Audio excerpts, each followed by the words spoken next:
तो सभी दोस्तों को नमस्कार मेरी ओर से पहले पॉडकास्ट के लिए, जो कि हम बात करने वाले हैं आज वैश्विक जो समीकरण बन रहे हैं राजनीति में, वैश्विक स्तर पे जिस प्रकार की दादागिरी अमेरिका बता रहा है, उन सभी विषयों पे आज बात करेंगे। और बात करने के लिए हमारे बीच हमारे समक्ष हैं इस विषय के गहरे जानकार। वैसे पेशे से वो इंजीनियर हैं, डबल मास्टर्स और डबल पीएचडी उन्होंने किया हुआ है और सीमेंस में सीनियर डायरेक्टर रहे हैं और यूरोपियन यूनियन कमीशन के भी आप मेंबर हैं। Doctor engineer Pradeep Pawar sir. और सर हमें ये बताएंगे कि अभी वर्तमान में जो परिस्थितियां बन रही हैं उनके क्या परिणाम होंगे। और सर आपका बहुत स्वागत है हमारे इस पहले पॉडकास्ट में। आपको बहुत-बहुत मुबारक हो जो आपने स्टार्ट किया है और I hope that it will be an a different level. और जिस तरह से आप मेहनत करते हैं, आपकी क्वेश्चनरीज मैंने आपसे पहले भी एक इंटरव्यू हुआ था, बड़ा अच्छा लगा मुझे and I am honoured to be your guest today. Sir आपका बड़प्पन है ये। थैंक तो यू। सर मैं पहली बात जो जानना चाहूंगा आपसे कि अब जर्मन चांसलर का दौरा भारत में होने वाला है, जिसमें रक्षा समझौता भी होने वाला है। तो ये रक्षा समझौता क्या है और इससे भारत को क्या लाभ होगा और कितना इसका बजट होगा, इसके विषय में हम लोग जानना चाहेंगे। श्योर। तो मैं आपको बता दें कि भारत में जो यहाँ का, जिसको यहाँ पर बुंडस कांसलर बोलते हैं, जो जी चांसलर है, वो इंडिया आ चुका है। जी और उसकी पहली जो मीटिंग थी आज अहमदाबाद में, गुजरात में, पीएम मोदी साहब के साथ। और वो अपने साथ एक 45 बिगेस्ट कंपनीज जो जर्मनी की हैं उनको लेकर आए हैं। और जी क्योंकि इंडिया का जो बिजनेस ओरिएंटेशन जर्मनी के साथ है, वो इन 70 सालों में इतना ज़्यादा डेवलप नहीं हुआ। उसके कारण जर्मन की अपनी एक डेमोक्रेटिक स्ट्रक्चर है। उसमें बहुत सारी चीज़ें जो हैं, जो डिफेंस पैक्ट्स होते हैं, वो मोस्टली 99% उनको पार्लियामेंट से करवाने पड़ते हैं। तो पार्लियामेंट में, क्योंकि इंडिया एक कॉन्फ्लिक्ट जोन में रहा है, एक तरफ चाइना, दूसरी तरफ पाकिस्तान, ये बात इंडिया में बहुत लोगों को समझ में नहीं आती, मुझे भी यहाँ आकर समझ में आई है। इन्होंने इंडिया को डिफेंस के लिए बहुत कम हेल्प दी है या जी प्रोक्योरमेंट नहीं है। तो उसके लिए फिर इंडिया को और मार्केट में जाना पड़ा। तो अभी ये 2 दिन का जो दौरा है, 12 और 13 तारीख का, इसमें मिस्टर मैथ्स जो है, फ्रीडरिश मैथ्स, उनका पहला इस साल का दौरा जो है वो इंडिया है। और उनको जी invitation last year when he was opposition leader Modi साहब ने दी थी। उस टाइम पर ये जो बुंडस कांसलर थे, शोल्स, वो जी उनके उनके साथ उनकी बायलैटरल मीटिंग हुई थी, जो बड़ी मशहूर मीटिंग मानी जाती है। उसके दरमियान इन्होंने ऑपोजिशन लीडर को बोला था, शायद इन्हें पता था कि ये जीतेगा। तो ये अभी उस प्रॉमिस में, उस इनविटेशन को इन्होंने फॉलो अप किया है। और इसका सिर्फ डिफेंस का मतलब नहीं है। आप जी देखिए कि जो जो डेक्स जिसको बोलते हैं, जो इंडेक्स है इनका, उसकी सबसे बड़ी कंपनीज जो हैं वो मिस्टर मैथ्स के साथ आई हैं। उसमें मेरी सीमेंस की कंपनी का चेयरमैन भी आया, रोलैंड बुश। और जो हमारी सब्सिडीज कंपनी थी, T K M S, Thyssen groups marine services, उसके साथ जो सबसे बड़ा समझौता होने जा रहा है, उसमें एक्सीलेंस टीम बनेगी। हो सकता है कि मैं भी उस एक्सीलेंस टीम का मेंबर बनूं। इनविटेशन मुझे जी आया हुआ है। तो हम लोग इंडिया को first time in the history of German and Indian cooperation 6 सबमेरीन्स देंगे, जो क्लास 124 की होगी।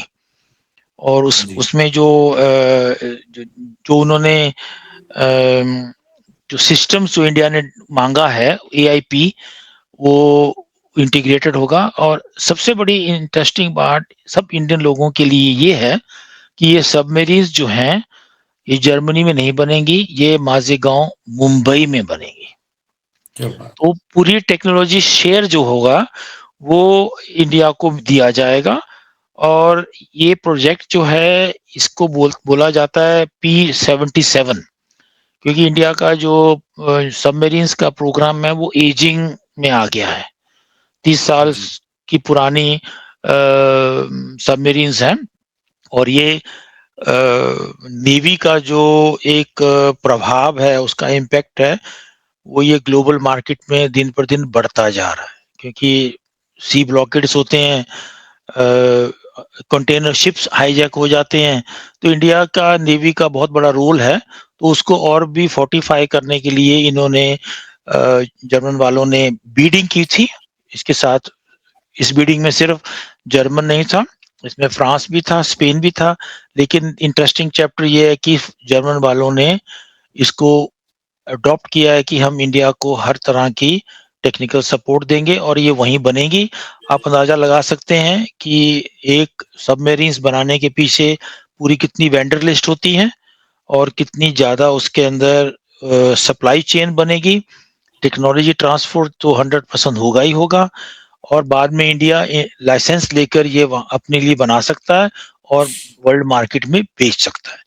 एक तो ये पहला है। जी, और दूसरा, अगर आप देखिए कि जर्मन की ऑटोमोबाइल मार्केट जो है वो इंडिया में बहुत देर से स्टैब्लिश हुई हुई है।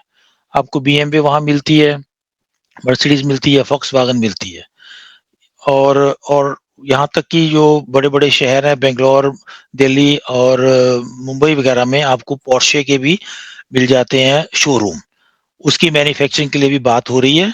तो ये, और मेरी जो पुरानी कंपनी है सीमेंस, वो 1917 की इंडिया में आई हुई है।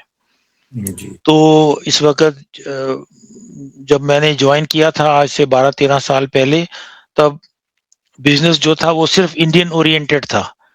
तो हमने जी, फिर उसकी एक डीकपलिंग स्टार्ट की और उसको बोला कि सीमेंस जो है, तो I am talking about only my company at present, उसको ग्लोबल हाइट्स पे ले जाने के लिए वहां पर वेंडर लिस्ट तैयार की जाए। एक वेंडर्स क्वालिफाई किए, 30-35 वर्ल्ड क्लास के वेंडर्स तैयार किए। तो वो अभी ये सीमेंस जो है वो world wide, siemens India private limited world wise independently from the mother concern खुद काम कर रही है, और उसका 34-35% वर्ल्ड शेयर है। तो जी, वो इंडिया, और दूसरा जो तीसरा जो एक्सपेक्ट इस विजिट का है, एक तो इंडिया फार्मा में नंबर 1 है, जी, और बहुत सारी कंपनी जो है वो यूरोप की हैं, क्योंकि इंडिया में जेनेरिक प्रोडक्ट बनते हैं, और उसमें भी इंडिया का इसके साथ जर्मनी के साथ बहुत अच्छा डील होने वाली है, जो हो चुकी है, उसको और फाइनलाइज किया जाएगा। और मशीनरी, मशीन टूल्स, और जो सबसे इम्पोर्टेंट चीज जो जिसके ऊपर ये बात करने आए हैं, इससे पहले भी ये बात करके गए हैं, वो है इंडियन इंटेलेक्चुअल हब को इनवाइट करना। ओके, यानी आज से 40-45 साल पहले मैं आया था उस दौर के दौर में। अंदर।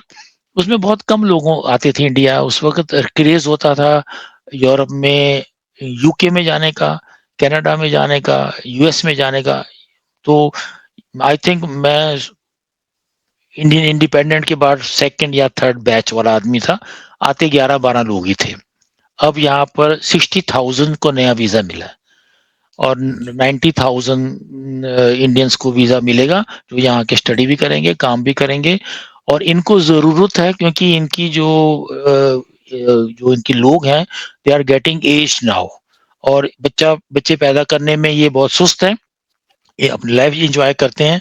तो अभी इनको फील हो रहा है कि बहुत सारे सेक्टर्स ऐसे हैं जहाँ पर wonderful educated, highly educated Indians की जरूरत है, चाहे वो आईटी सेक्टर है, वो इंफ्रास्ट्रक्चर सेक्टर है, लॉजिस्टिक सेक्टर है, मेडिसिन सेक्टर है, और साथ साथ इनको सेकंड और थर्ड जो जो जो एम्प्लॉयमेंट ग्रुप है, जैसे मेडिसिन में नर्सेस हैं, और गैस्ट्रोनोमी है, उसमें भी इनको लोगों की, और एग्रीकल्चर में भी, जी, एग्रार में भी, जो किसान लोग हैं उनकी बहुत यहाँ, बहुत लोगों की जमीनें हैं, लेकिन उनको काम के लिए लोग नहीं मिलते। अब जब वाइन का टाइम आता है सर्दियों में, तो अंगूर काटने उसके लिए ये बुल्गारिया से कहाँ से लेके आते हैं। तो मुझे लगता है ये कुछ एस्पेक्ट्स ऐसे हैं जिसपे इंडिया बेनिफिट बहुत करेगा। और जी, $50 बिलियन का इंडिया और जर्मन का बिजनेस है, और वो मुझे लगता है कि आने वाले 5 साल में करीबन $100 बिलियन तक पहुंचेगा। ये जर्मन चांसलर की इंडिया में आने की सबसे बड़ी जो अचीवमेंट है, वो ही has to give reports also कि मैं क्या करके आया हूं, क्योंकि एक्सपेक्टेशन जर्मन्स की इंडिया के लिए बहुत है। और सबसे ज्यादा जो इंडिया का डायस्पोरा यहाँ रहता है, वो बहुत इंटीग्रेटेड इंटेलेक्चुअल डायस्पोरा है। कोई केसेस नहीं है पुलिस वालों की तरह, कोई नकाब पहन के बैंकों को नहीं लूट रहा, या हिजाब पहन के सड़क पे नहीं को घूम रहा। हमारे लड़कियां बच्चे सब के सब इस सोसाइटी में अच्छी तरह इंटीग्रेट हो जाते हैं, और अपना बड़ा अच्छा इनका काम काज है। और एक सोसाइटी में अगर आप लोगों के साथ, पड़ोसियों के साथ इंटीग्रेटेड हैं, तो आपको बहुत अच्छा रेजोनेंस मिलता है, उसकी रेपुटेशन अच्छी होती है, और उसके साथ साथ आने वहाँ की इंडिया में रहने वाली जनरेशन को बड़ा फायदा। हम लोगों ने अच्छा काम किया, अच्छा रेपुटेशन दिया, अच्छी सर्विस दी है, अपना इंटेलेक्चुअल बैकग्राउंड नहीं दिया। मैं इंडिया में भी अपनी सर्विस दे सकता था, लेकिन उस वक्त तो इंदिरा गांधी ने सत्यानाश कर दिया था, इमरजेंसी लगा दी थी, बुरा हाल था इंडिया बिल्कुल। का। तो मुझे अपॉर्चुनिटी मिली तो मैं आ गया। तो मेरे दिमाग में तो ये भी था मैं इंडिया के लिए भी कुछ करूं, तो वो मुझे मौका मिला, तो मैं वो इंडिया के लिए अपनी तरफ से अच्छा काम करने की ट्राई कर रहा हूं। और हो ईश्वर की दया रही, थोड़ी उम्र हो देंगे तो मैं और भी इस पे और काम करूंगा। तो जी, ये एक्सेलेंस ग्रुप्स जो है जो बन रहा है, इसमें दोनों टीमें अलग अलग सेक्टर की इकट्ठी होंगी। तो जहां मुझे अपना पार्ट अदा करना है, मैं बिल्कुल ईमानदारी के साथ उसमें काम करूंगा, और ये इंडिया तो के एक लिए। बड़ा भारत के लिए बड़ा लाभदायक ये साबित होने वाला है, ये डील होने जा रहा है जो। बिल्कुल बिल्कुल और बिल्कुल। हमारे जो, जैसे आपने बताया, हमारे इंडियंस जो वहाँ रहते हैं उनका भी इसमें योगदान है। ऑफ कोर्स मोदी जी का तो बड़ा सशक्त योगदान है ही इसमें, लेकिन हमारे जो भारतीय वहाँ रहते हैं उनका भी योगदान है इसमें। देखिए नितिन जैसे, जी, मैं एक सॉरी, अब मैं आपकी बात काट दी। जी जी बोलिए। अच्छा, देखिए अभी जो मैथ साहब थे, उनकी जो प्रेस इंटरव्यू थी, अगर आप उसको ध्यान से सुने तो उन्होंने जी क्या बोला। उन्होंने ये भी साथ साथ इंडिया रशिया की टाइज के ऊपर बात की है, जो यहाँ थोड़ा क्रिटिकल देखा जाता है। साथ में उन्होंने इंडियन EU या यूरोपियन यूनियन की ट्रेड की बात की है। जी अगर आप ये सब ट्रेड देखें, मैं आपको थोड़ा सा गिना देता हूँ। जी करीबन EU ट्रेड बिजनेस जो है वो 124 बिलियंस में जाएगा। जी। Huge, 124 billions. ह्यूज। उसमें अगर आप जर्मनी का 56 बिलियन ले लें,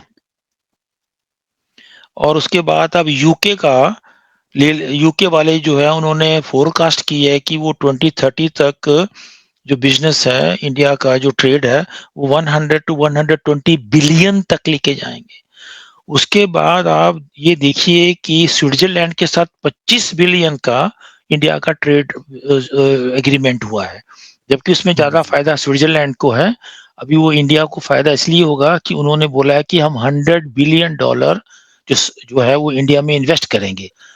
स्विट्जरलैंड की मशहूरी ये है कि उनको टनल बनाने का, रोड इंफ्रास्ट्रक्चर्स का और डिफेंस के मामले में स्विट्जरलैंड बहुत आगे है। बहुत तो आगे। हमारे जितने भी हाई एल्टीट्यूड के एरियाज हैं, उसमें हमें बहुत जरूरत है इस टेक्नोलॉजी की।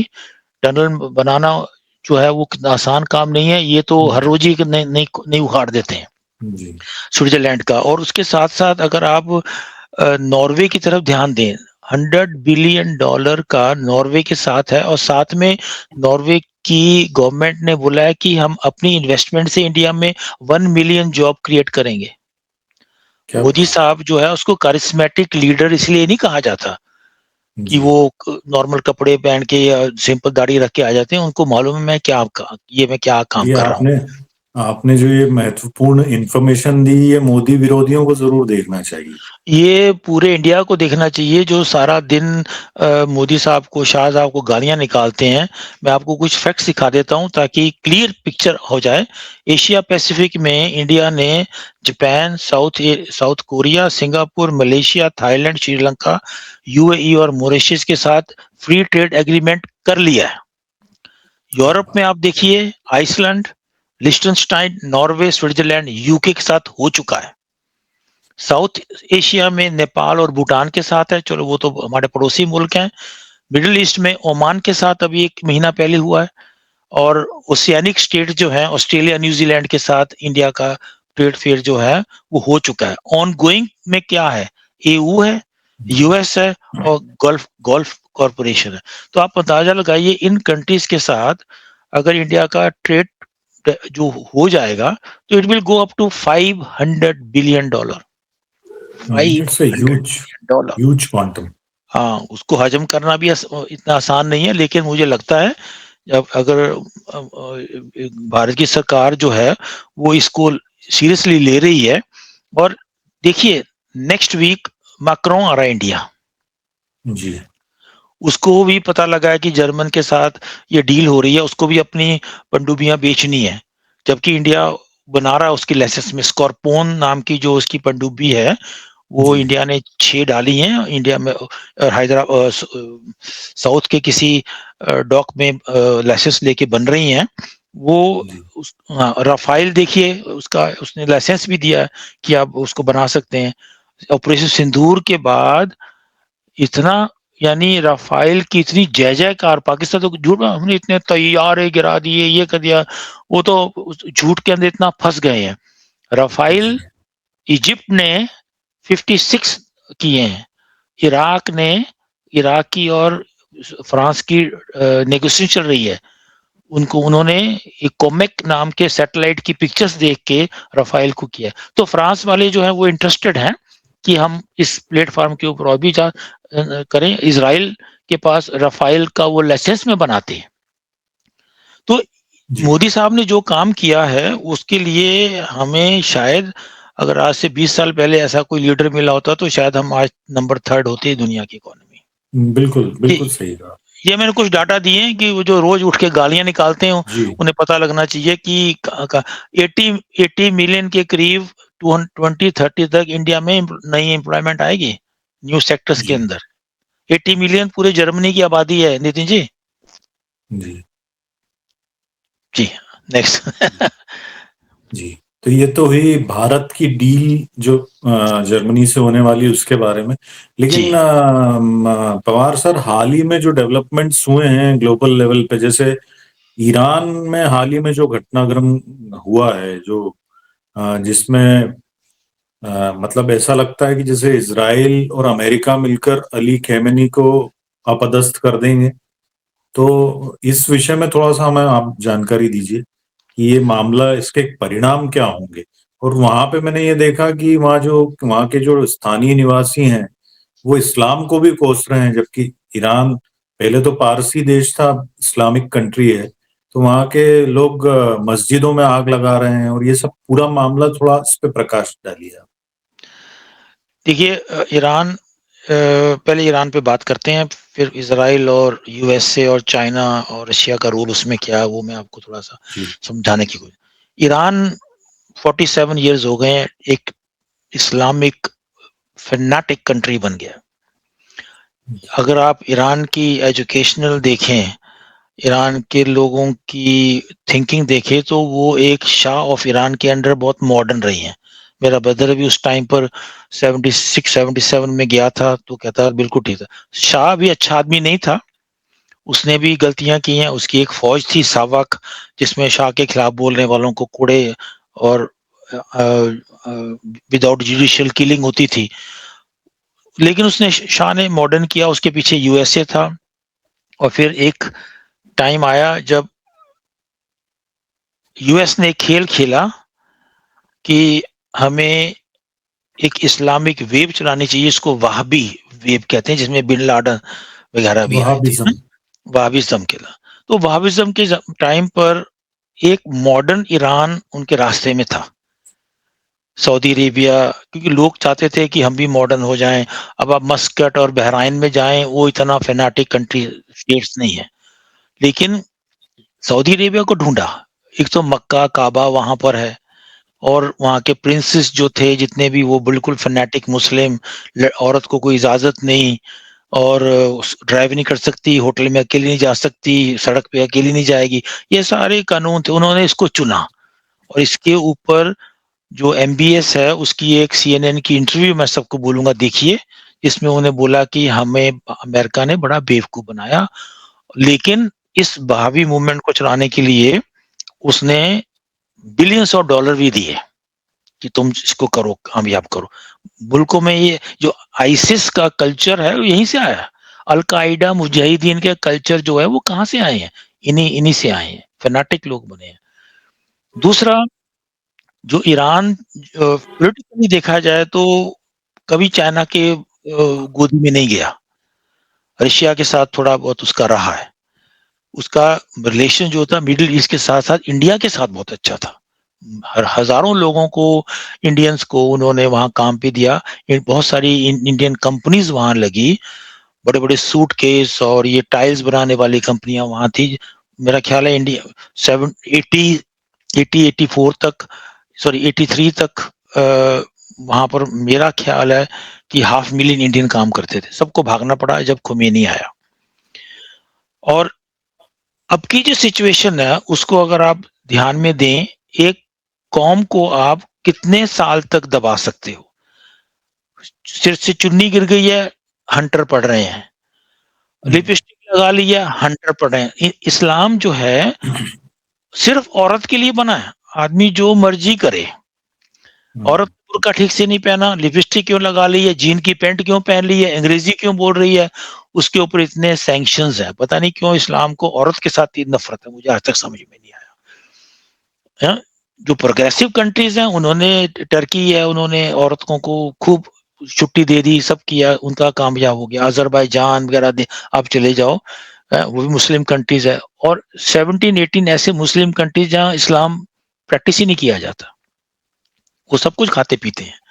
तो ईरान वालों ने एक खुमैनी के अंडर जाकर एक फनेटिक इस्लाम की इंटरप्रिटेशन की, और अपना दुश्मन सबसे पहले माना अमेरिका, दूसरा इजराइल। अपनी कॉन्स्टिट्यूशन में लिख दिया उन्होंने कि इजराइल का खत्म होना हमारी कॉन्स्टिट्यूशन, हमारा बर्थ राइट है। तो उसके, लेकिन तेल है उसके पास। और ईरान जो है, क्योंकि तेल है तो वो इन्वेस्टमेंट उसमें होती है। तो ये वेस्टर्न कंट्री जितने भी थे, जिसमें मैं बैठा हूँ, ये भी भाग भाग के गए इन्वेस्टमेंट करने के लिए। लेकिन वो कुत्ते की पूंछ वाला हिसाब है। उन्होंने जो अपनी जो डॉक्ट्रिन चेंज नहीं की। तो 2-3 बारी छोटे-छोटे रिवॉल्यूशन हुए, जिनको उन्होंने दबा दिया, मार दिया। अभी लास्ट 3 साल से कुछ ज़्यादा हो गया है। और ईरान के बहुत सारे लोग जो है वो एग्ज़ाइल में चले गए हैं। आप देखिए, कनाडा में बोला जाता है कि 3 आईज़, 3 आई क्यों है वहाँ पर? पहली इंडिया, इटालियन और ईरानियन को इंटेलेक्चुअल माना जाता है। वो ही चलाते हैं सब कुछ वहाँ पर। नेटिव तो शराब पी के, ओपियम खा के सोए रहते हैं। तो ये लोग जो हैं, वहाँ पर जो वहाँ पे इतने कामयाब हैं, स्वीडन में इतने कामयाब हैं। और इनका एक बहुत बड़ा डायस्पोरा जो है वो फ्रांस में भी है। खुमैनी भी वहीं से आया है। फ्रांस वाले जो एक बहुत गलत गेम खेलते रहते हैं। अभी 2020 में करीबन 300-400 बिलियन डॉलर का एग्रीमेंट किया है चाइना ने ईरान के साथ। जी। वो आप देखिए कि 2045-44 तक चलेगा। इससे अमेरिका की आंखें खुल गई। उसमें डिफेंस कॉरपोरेशन है, लेकिन शर्त कि तुम तेल हमें बेचोगे। दूसरा, इजराइल के साथ जो दुश्मनी है इनकी, उसको कभी भी यूएस जो है उसको टॉलरेट नहीं करेगा, क्योंकि इजराइल उसका एक कंपेनियन ही है। और इजराइल के खिलाफ जो इनके मन में आई है, इन्होंने अपना पूरा जो नॉर्मल एक्सपेंडिचर है वो डिफेंस की तरफ ले गए। एटम बम बनाना है हमने, न्यूक्लियर पावर बनना है, उसके लिए ये झोंक रहे हैं। इनके भी इतने सैंक्शंस लग गए हैं कि एक नॉर्मल पैरासिटामोल नहीं मिलती इनको नॉर्मल प्राइस के ऊपर। जी। और दूसरा इनकी इतनी प्रॉब्लम ये हुई है कि कुछ दिनों से ईरान के अंदर पानी नहीं है और जो नॉर्मल जो इकोनॉमी है इतनी डाउन हो गई है। आप देखिए आज से हाफ ईयर पहले $1 में 70-80 रियाल मिलते थे। आज $1 का 1.47 मिलियन रियाल मिलता है। वो करेंसी नहीं और टॉयलेट पेपर बन गया। तो लोगों की ज़रूरतें बढ़ गई हैं और ये तुमने नकाब क्यों नहीं पहना, तुमने ये क्यों नहीं, उसमें लगे हुए हैं। और जो खेमेनी है वो भी एक बहुत फैनाटिक मुस्लिम है जो यही चाहता है कि सप्रेस किया जाए। अब अब मौका मिल गया वेस्टर्न फोर्सेस को, इनमें अमेरिका भी है और इसमें इज़राइल भी है। तो मेरे हिसाब से क्योंकि जो आदमी रशिया का और चाइना का दोस्त है, वो अमेरिका का दुश्मन है। वेनेजुएला में भी ऐसा ही हुआ, क्यूबा को भी धमकी दी जा रही है, मेक्सिको को भी धमकी दी जा रही है। और आप देखिए जो फ्रेंडली नेशंस हैं चाइना के, चाइना ने बहुत इन्वेस्टमेंट की है, उसको फ़ायदा ज़्यादा नहीं हुआ। वेनेजुएला में उसने ट्रैम्स चलाई हैं, मेट्रो चलाई, उसको कोई फ़ायदा नहीं हुआ। पाकिस्तान में कितना उसने इन्वेस्ट किया, उसको कोई फ़ायदा नहीं हुआ। वो उसको फ़ायदा ये हुआ कि यूनाइटेड नेशन में ये लोग उसके लिए हाथ खड़ा कर देते हैं। और जी। अमेरिका कभी नहीं चाहता कि उसके पड़ोस में ये फोर्सेस जो हैं ये आके बैठ जाएं। इसलिए उसने वेनेजुएला को तोड़ा। सबके दिलों में एक डर की माहौल तैयार कर दिया। इंडिया वालों तो कुछ बोला ही नहीं अभी तक, उनको डर भी नहीं इस बात का। लेकिन चाइना रशिया जो है उनको थोड़ा सा लगा कि जो हमारा कंपेनियन है, जो हमारा अलाइड, जिसके साथ अलायंस बनाई है, उसको और अमेरिका धीरे धीरे तोड़ रहा है। अब दूसरे एस्पेक्ट के ऊपर आते हैं, वो है कि ईरान जो है उसको किस तरह से कंटेन किया जाएगा। स्पेकुलेशंस तो बहुत हैं। आई डोंट थिंक कि बूट्स ऑन ग्राउंड आएंगी और ईरान इतनी जल्दी हार मानने वाला भी नहीं है। उसके पास अच्छा डिफेंस बजट भी था और है। इतना मॉडर्न नहीं होगा जैसे इजराइल के खिलाफ। और उसकी जो डिफेंस एयर डिफेंस सिस्टम्स हैं वो 2-3 लेयर वाली हैं। वो प्रिसाइज गाइडेड मिसाइल्स को कितनी देर तक कंटेन कर सकती हैं, that is a big question. और उसके पास SC-100 है। तो वो लगता है कि ये अमेरिका वाले 2 या 3 तरह का युद्ध उसके साथ करना पसंद करेंगे, खुद पसंद करेंगे। एक तो मासिव स्ट्राइक जो है वो इजराइल करेगा। अमेरिका वालों के वहां बेसिस हैं कटार में, कटर इसको बोलते हैं हम लोग, वहां से। और दूसरा सी से एक डेजर्ट भी है। ये वर्ड्स मेरे नहीं है, एक आर्मी वेटरन के वर्ड्स हैं। उन्होंने अपना एनालिसिस भी दिया था कि वो वहां पर लैंड करेंगे। बूट्स ऑन द ग्राउंड जरूर होंगे, जो मैं समझता नहीं होंगे। इन्होंने वेनेजुएला वाला ट्रिक करना है, अच्छी तरह बम्बार्डमेंट करेंगे, खोमेनी वहां से भागेगा। जो आज का जो प्राइम मिनिस्टर है उसके जो व्यूज हैं वो थोड़े से माइल्ड है। वो सिक्योरिटी फोर्सेस को भी ये बोल रहा है कि you should not go ahead of it, you should not kill the people. तो लेकिन एक न्यूज वहां से जो आ रही है वो इतनी अच्छी न्यूज नहीं है। अभी तक कहते हैं कि 300-400 आदमी को उन्होंने मार दिया है। अपने ही लोगों को मार के उसके ऊपर यूनिफॉर्म फेंक के बोलते हैं सिक्योरिटी फोर्स को डेमोन्स्ट्रेशन ने मारा है। तो अमेरिका वालों ने ये बोला है कि if you won't stop this we will come. तो कब होगा, कैसे होगा, और ये होगा तो ये एक बहुत कैटास्ट्रोफिक स्ट्रक्चर होगा। इराक के बाद ये ईरान, अफगानिस्तान का हमने हाल देख ही लिया है। और लगता है वो जो उनका किंग है उसको वहां कोई लाइक नहीं करता। वो उसकी कोई अच्छी रेपुटेशन भी नहीं है। एक स्लोगन भी किसी ने बोला था, कोई ना गाजा ना Lebanon, we die for Iran, ऐसे कुछ उन्होंने फारसी लैंग्वेज में कोई स्लोगन भी बोला था। तो जो ईरानियन लोग हैं अब वो सिक्योरिटी फोर्सेस की एक्सेस के बावजूद भी they will not go back home. और वो इस्लाम के ही खिलाफ हो गए। आप देखिए सिगरेट से झंडा जला रहे हैं, जी, अपना तिरंगा झंडा, लड़की सिगरेट्स पी के उसको आग लगा रही है। इतनी बड़ी एक मस्जिद है फ़कीर की, उसको उन्होंने वहाँ पर तोड़ा है। सिक्योरिटी फोर्सेस के अगेंस्ट उन्होंने डेमोन्स्ट्रेशन की है, गाड़ियों को आग लगाई है। और प्रॉब्लम ये है ईरान की इस वक़्त कि बच्चा-बच्चा उनके खिलाफ हो गया है। वो कहते हैं ये इस्लाम है, कुरान में ऐसा लिखा हुआ है क्या? हदीस में क्या ऐसा लिखा हुआ है? जब आदमी इस पे क्वेश्चन करता है, तब रिवॉल्यूशन आता है। और रिवॉल्यूशन आने के 5 कारण होते हैं। एक तो ब्रॉड स्पेक्ट्रम के ऊपर कंसेंस, दूसरा जी, इंटरनेशनल कंसेंस कि हाँ, ये मुल्लाज़ ये काम कर रहे हैं। तीसरा जी, इकोनॉमिकल क्राइसिस आ जाती हैं। चौथा जो है वो अंदर से जो उनकी रिवॉल्यूशनरी एस्पेक्ट्स है, उसके लिए एक बहुत बड़े स्पेक्ट्रम का उनके साथ होना। तो ये जब भी कहीं पर कोई इस तरह का रिवॉल्यूशन आया है, तो वो इन्हीं 5 चीज़ों पर, आप फ्रांस का देख लीजिए, चाइना में जो हुआ था, ये सब भूख प्यास से जब लोग तंग आ जाते हैं, उसके बाद एट्रोसिटीज़ होती हैं रिलिजन के नाम पर, तो लोग भ्रष्ट हो जाते हैं। तो ये ईरान की मैंने आपको थोड़े से वर्ड्स में ट्राई की है समझाने की, बताने की, समझाने की नहीं, आपको आप खुद बहुत जानी-जान है। मैंने थोड़ा-सा यूरोपियन और वेस्टर्न जो थिंकिंग है उसके बारे में बोला है।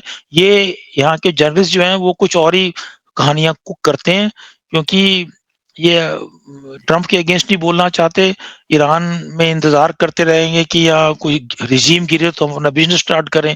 इनके बिल्कुल बिज़नेस ओरिएंटेड इंटरेस्ट होते हैं नितिन जी। जी। जी, इसके अलावा अभी हाल ही में जो एक बहुत महत्वपूर्ण घटनाक्रम घटा है, वो है वेनेजुएला।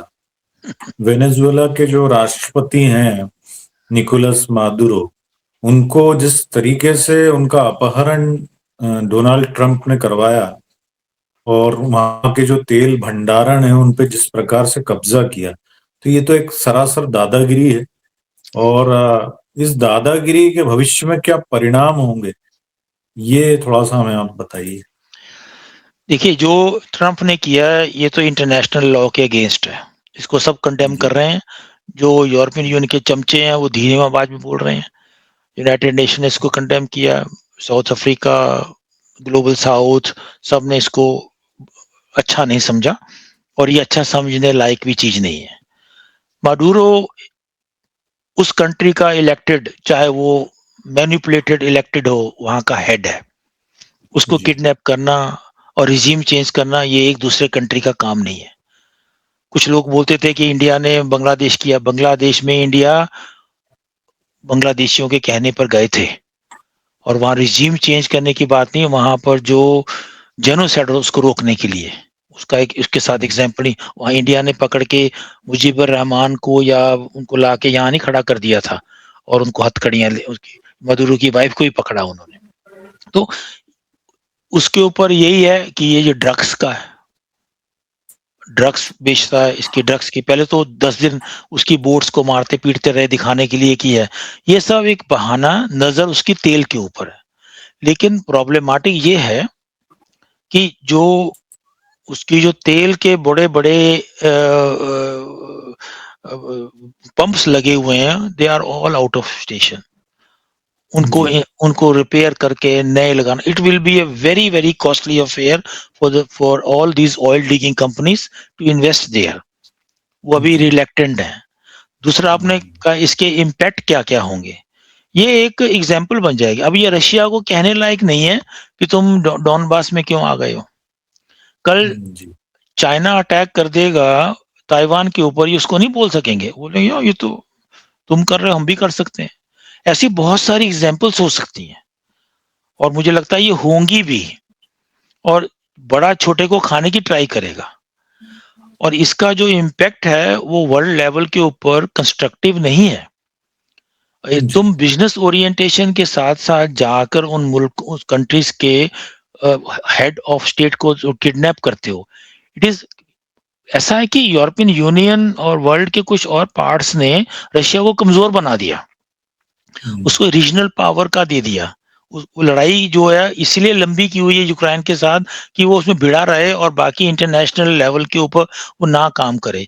आज से 25 साल पहले अगर यही काम होता तो शायद अमेरिका 10 बार सोचता कि हम वेनेजुएला में जाएं ना जाएं, क्योंकि उनको पता था वर्ल्ड पावर जो है वो रशिया है, कन्फ्रंटेशन हमारा होगा। अब इसको डर नहीं है किसी को। और चाइना जो है वो लड़ने के काबिल नहीं है, उसके पास मटेरियल है, उसके पास शिप्स हैं, लेकिन उसकी जो आर्मी है it is not combat army. जी उन्होंने लड़ाई नहीं लड़ी आज तक। लोग एग्जाम्पल देते हैं कि कोंगो में चाइना की आर्मी जो as a United Nation force गई थी, तो जैसे ही वो रिबेलियन आए ये सब अपने हथियार फेंक के भाग आए। इनको जनरल नाम्बियार नाम के आदमी की कंटीजेंट ने इनको रिकवर किया, इनको उठा के लाए, इनको खाना वाना खिलाया, फिर जो है उससे नेपाली से जो फाइट किए उनके साथ। तो इनकी फौज जो है ये लड़ने के उसका उसमें नहीं है। ये तो ये जी कब का इंडिया के साथ पंगा ले लेते। इनको मालूम है कि हमारी पिटाई होनी है। मटेरियल इनका एक्सेस में हो सकता है लेकिन that quality is not there, ये भी अमेरिका को मालूम है। बिल्कुल तो वो जो वेनेजुएला का अगर एग्जाम्पलरी उसकी बातें होंगी तो there will be a change in the geographic nature in in the any other world of corner of the world. It is जी एक्चुअली नॉट एक्सेप्टेबल, और इसको जितना कंडेम किया जाए उतना ही कम है। जी जी बिल्कुल बिल्कुल। और जिस प्रकार से अमेरिका के राष्ट्रपति ट्रंप की जो असंतुलित असामान्यता है, जो आक्रामकता है और टैक्स लादने की जो दादागिरी है, उसके संदर्भ में भी आप इनकी जो एकाधिकार की नीति है, विस्तारीकरण के इनके एजेंडे हैं, इस पे भी आप हमें कुछ बताइए। और जिस प्रकार का रवैया अभी डोनाल्ड ट्रंप का है, अमेरिका का है, क्या ये विश्व युद्ध की ओर नहीं धकेल रहे हैं? नहीं, विश्व युद्ध तो मैं नहीं नजर आ रहा मुझे, लेकिन एक 5 जो जो बहुत बड़े थिंक टैंक्स हैं डिफेंस और इकोनॉमिक्स के, जो यहाँ बैठ के अपने एनालिसिस भी करते हैं, उन्होंने वेनेजुएला के बाद कुछ आर्गुमेंटेशंस पब्लिक की हैं, जो पब्लिकेशंस में आई हैं। उसमें एक प्रातसर नाम है, एक डॉक्टर जेगर हैं, उनकी हैं जो उनको लोग मानते हैं कि इनकी एनालिसिस ठीक होती है। उन्होंने बोला है कि the world will be divided in 5 पोलर्स। एक पोल जो होगा वो होगा अमेरिका, एक पोल होगा रशिया, एक पोल होगा चाइना, और एक पोल होगा इंडिया, और 5th पोल जो होगा यूरोपियन यूनियन। तो उनमें से किन की डिप्लोमेटी अच्छी चलती है, कौन इकोनॉमिक में स्ट्रांग है, किसकी फायर पावर अच्छी है, तो ये जी लोग जो हैं, ये 5 जो वर्ल्ड की पावर्स हैं, ये इस दुनिया में अपना सिक्का जमाएंगे। इंडिया को इसलिए जी पावरफुल माना जा रहा है कि उसकी इकोनॉमी अच्छी चल रही है, उसके पास बहुत यंग जनरेशन है, और वो एक ग्लोबल साउथ का स्पीकर बना हुआ है। जी ये यूरोप ग्लोबल साउथ का स्पीकर नहीं है। यूक्रेन की वार में इन्होंने अपना बैंकरप्ट कर दिया है। रशिया इतना पावरफुल नहीं है, और रशियन कॉन्फेडरेशन में ही उसका इतना कुछ कंट्रीज हैं जो उससे जुदा होना चाहते हैं। उक्राइन की वॉर में इतना बड़ा मुल्क, इतनी बड़ी आर्मी, तब भी अभी तक 5-5 सेंटीमीटर जगह लेके जीत के आ रहा, कभी आगे कभी पीछे। चाइना ने बहुत सारे कंट्रीज में इतनी इन्वेस्टमेंट की है जो वापस नहीं आ रही, और उसके जो जिन कंट्रीज में इन्वेस्टमेंट की थी वो कंपनीज जो थी वो बैंकरप्ट हो गई हैं। तो China is facing another problem. तो he will also create friendly investment atmosphere, और उसमें अग्रेसिवनेस को वो शायद उसको छोड़ना पड़े कि ये आइलैंड भी मेरा है, ये गलवान वैली भी मेरी है। he has to come back to the table and discuss all these issues with his neighboring countries। बाकी जो आसपास के नेशंस हैं वो कभी इधर होंगे कभी इधर होंगे, जहां से उनको है ना, बंदर को आप एक को 2 केले दे रहे हो तो वो आपकी तरफ देख रहा है, जो जिसको 1 केला देख रहे हो वो देख रहा है कि 2 मुझे कौन दे रहा है। तो जी वो इन कंट्रीज का होगा, वो पावरफुल भी नहीं बन सकते, क्योंकि फाइनेंशियल रिसोर्सेज इन कंट्रीज के पास ही होंगे। तो ये थिंक टैंक में मैं समझता हूँ वर्ल्ड वॉर का कोई साइन अभी नहीं है। अगर वर्ल्ड वॉर होगी भी तो वो मिडिल ईस्ट में होगी।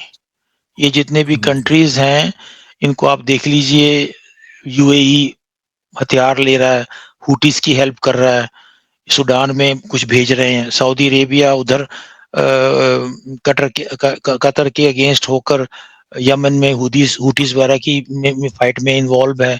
तो ये बहुत सारी जो चीजें हैं दिखा रही हैं कि once the dust is settle you will have a clear picture. और मिड टर्म के बाद लगता है कि अमेरिका जो है उसको उसमें पावर नहीं रहेगी। डोनाल्ड ट्रंप में उस पर केसेस बहुत चल रहे हैं, टैरिफ के अगेंस्ट सुप्रीम कोर्ट का फैसला 1-2 दिन में आने वाला है कि इज इट लेजिटिमेट और not, has he over took his powers. और लोग कहते हैं कि अमेरिका में सिविल वॉर की सिचुएशन है, जिस तरीके से उसका आइस जो उसका जो लोगों को मार रहा है, कस्टडी में लोग मर रहे हैं और रास्ते में पकड़े हुए लोगों को पकड़ के अंदर कर देते हैं। तो this problem is going to be a very huge problem for USA. हो सकता है कि सो अकल आ जाए, है तो ये अक्लमंद आदमी नहीं है, ये बिजनेस देखता है और ये जो इसको फोन करता है उसकी बात मानता है। और इसको रात रात को 5-5 बजे सपना आता है, 6 बजे ये ट्विटर कर देता है इंडिया के लिए कि we have lost India to Russia and ये। तो इसको इसमें है, इसकी मानसिकता में थोड़ी प्रॉब्लम नजर आती है। आई थिंक मेंटली इतना जरा ये फिट सा नहीं लगता। और इसके जो जो इसका साइकिल ऑफ जो इसका इनर साइकिल है, वो सब के सब मल्टी मिलियनर हैं, वो अपना फायदा देख रहे हैं। ये क्रिप्टो कहाँ से मिलेगा, मेरा बिजनेस कहाँ चलेगा, मेरा सन इन लॉ कहाँ से प्रॉफिट कर सकता है। अपने लड़के को रशिया और यूक्रेन की वॉर में नेगोशिएशन के लिए भेजा, उसका कोई पॉलिटिकल कैरियर ही नहीं है। तो ऐसा आप सोच सकते हैं कि इसके बारे में कि how he is dealing with that situation. जी, ये हमने बात की अमेरिका के बारे में, यूरोपियन देशों के बारे में, रशिया के बारे में, अरबिक कंट्रीज के बारे में। एक आखिरी जो बात मैं आपसे जानना चाहूंगा वो है हमारा पड़ोसी मुल्क, जो कि एक कंगाल देश है, कंगाल बुद्धि से भी और आर्थिक रूप से भी। इसका क्या भविष्य है और आप क्या समझते हैं कि कहाँ जा रहा है पाकिस्तान?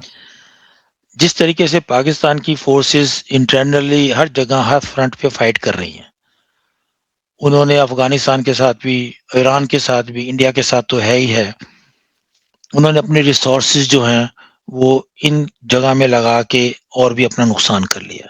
इंटरनल फाइट है, मुल्ला की रिजीम है और आर्मी का रूल है।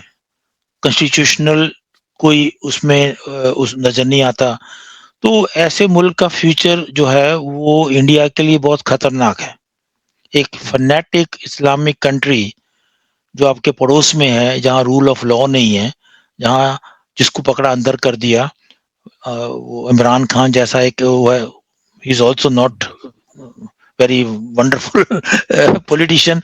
जब वो था तब उसने कौन सा कद्दू में तीर मार लिया, लेकिन वो पॉपुलर है, उसको अंदर किया हुआ है, उसके ऊपर टॉर्चर हो रहा है, जो भी हो रहा है, जितनी बातें बताई जाएंगी वो कम है। इंडिया इंडिया को एक लो लो इंटेंसिटी जो वॉर है उसके लिए प्रिपेयर रहना चाहिए। बॉर्डर से पार होके ये इंडिया में अटैक करते रहेंगे, इनकी आर्मी जब तक ये काम नहीं करेगी तो उसको लोग वहां पर जीने नहीं देंगे। बोले इतना बड़ा खर्चा है, रखी किस लिए हमने। पॉलिटिकल इंस्टेबिलिटी जो है वो बिल्कुल वहां है ही नहीं है। कोई आज तक ठीक से वहां इलेक्शंस नहीं हुए। कॉन्स्टिट्यूशन जो है उसको मेरा ख्याल उनके पार्लियामेंटेरियन ने खुद नहीं पढ़ा होगा। तो एक कंगाल जो मुल्क है, जो 1.5-2 मिलियन बिलियन के लिए भीख मांगने जाता है, लेकिन एक ऐसा मुल्क है जो बंदर की तरह सिक्का फेंको तो नाचता है। अब सऊदी अरेबिया के साथ डील कर रहा है, डील हुई है। मुझे नहीं समझा है कि सऊदी अरेबिया को क्या इसमें नजर आया कि हम हमारी वो उसकी क्या प्रोटेक्शन करेगा पाकिस्तान। वो तो खुद अपनी प्रोटेक्शन नहीं कर रहा, रोज के घर यहाँ बम पटाके चलते हैं हा? और फाइनेंशियली उसके पास कुछ है नहीं देने के लिए। जो पैसा चाइना से वो खा गए। इनके जो जर्नल्स हैं वो गोल्डन वीजा लेके बाहर के मुल्कों में आते हैं। 5-5 लाख का वो डिपॉजिट करवाते हैं 3 साल के लिए, तब उनको गोल्डन वीज़ा मिलता है, पूरी फैमिलीज़ के साथ आ रहे हैं।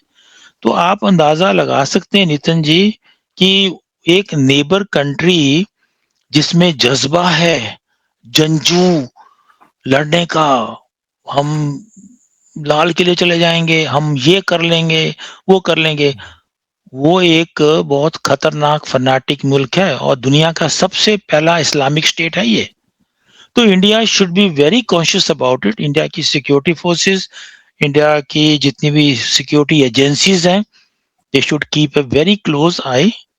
और उसके बाद अगर कभी पाकिस्तान में कोई गवर्नमेंट बनती है और उसमें आर्मी अपनी यूनिट्स में जाके रहती है, then you can maybe have a hope, light of hope कि ये कभी टेबल पे आके बात करेंगे और ये इंडिया को अपना पड़ोसी मुल्क समझेंगे। ये बोलते हैं ना, क्या बोलते हैं हमारा पड़ोसी को ये कुछ और बोलते हैं, हम साया।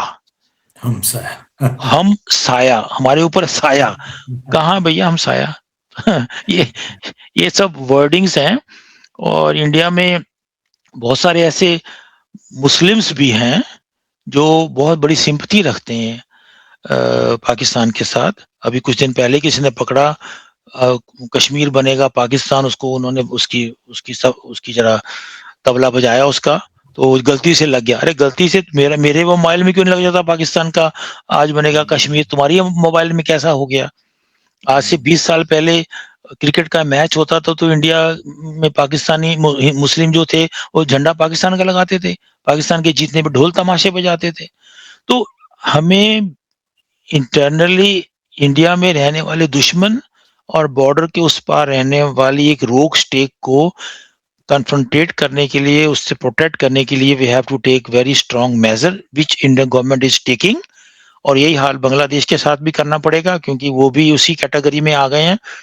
मैं लास्ट 20 सेकंड में आपको बोलता हूँ कि एक इंडियन फिलोसोफर ने ये बोला है कि जो बांग्लादेश के लोग हैं वो बंगाली है ही नहीं, वो पाकिस्तानी सोल्जर्स की औलादे हैं। जिन्होंने बिल्कुल 5 लाख लड़की को रेप किया हो तो उन्हीं की औलादे हैं, तो वो वही लैंग्वेज बोलेंगे जो पाकिस्तान के लोग बोलते हैं।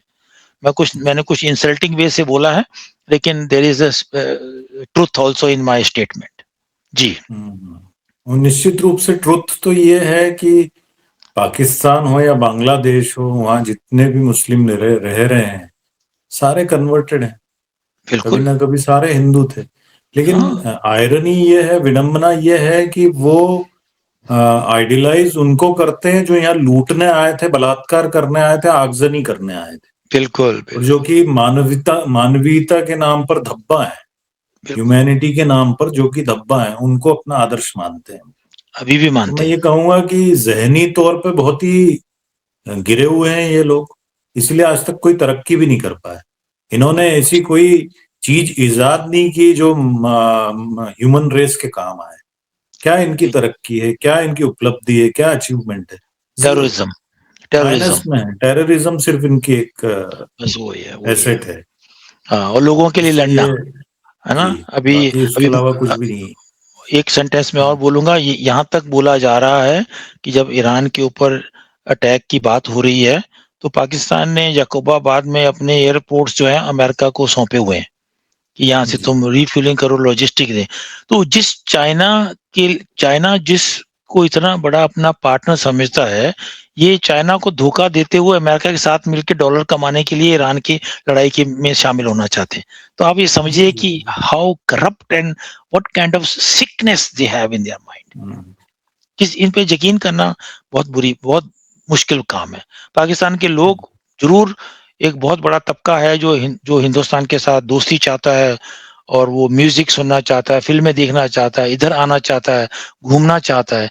लेकिन एक बहुत बड़ा अनएजुकेटेड तबका है, जो मैं 60% कह सकता हूँ, जो इंडिया से बिल्कुल नफरत करता है। और उसमें 20% आप मुल्ला से ले लो तो 80% हो गए।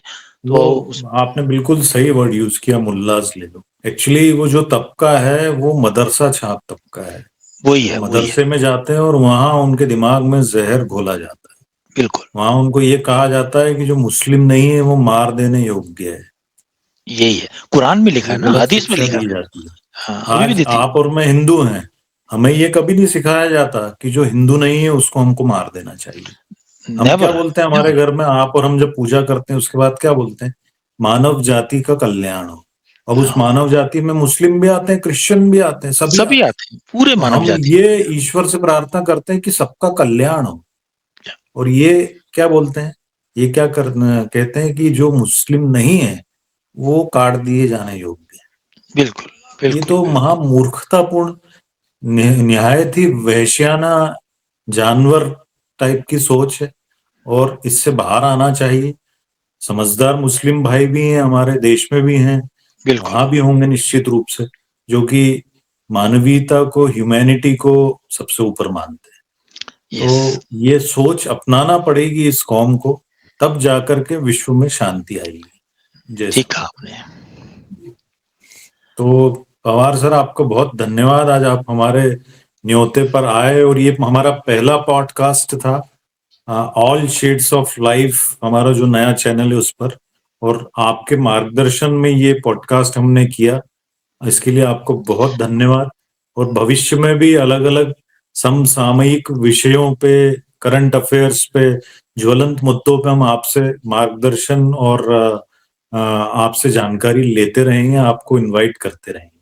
Thank you very much Nitin ji, आपने इतनी रिस्पेक्ट, इतनी इज्जत, इतना मुझे दिया है, और I hope that your channel is going to be on the next level, और जहाँ हमें सहयोग की जरूरत होगी, हमारी फील करेंगे, मैं आपके साथ हमेशा खड़ा हूँ। जी थैंक यू वेरी धन्यवाद। मच।